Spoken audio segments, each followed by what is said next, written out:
चलित सप्ताह 3 दिन बंद रहिबो शेयर मार्केट। तेबे आसंतु जानिबा काहींकी। प्रत्येक सरकारी छुट्टी रे स्टॉक बाजार बंद रही थाए। एथर स्टॉक बाजार 28 एप्रिल 4 मे मध्य 3 दिन बंद रहिबो। स्टॉक बाजार छुट्टी बैंक एवं अन्यान्य सरकारी छुट्टी ठारू भिन्न, तेणु केवल विशेष परिस्थिति रे स्टॉक एक्सचेंज रे ट्रेडिंग बंद रखा जाए। एही सप्ताह रे केवल शनिवार एवं रविवार नुहे बरं मे 1 अर्थात गुरुवार दिन मध्य स्टॉक बाजार बंद रहिबो।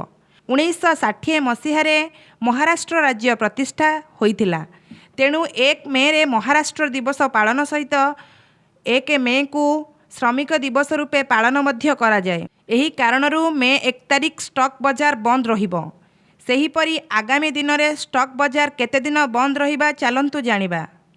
गुरुवार 1 मे महाराष्ट्र दिवस एवं श्रमिक दिवस, शुक्रवार 15 अगस्त स्वाधीनता दिवस, बुधवार 27 अगस्त गणेश चतुर्थी, गुरुवार 2 अक्टोबर दशहरा एवं गांधी जयंती, मंगलवार 21 अक्टोबर दीपावली लक्ष्मी पूजा, बुधवार 22 अक्टोबर दीपावली बाली प्रतिपदा, बुधवार 5 नवेम्बर गुरु नानक देवंक जन्मवार्षिक, डिसेम्बर 25 गुरुवार ख्रिस्मस।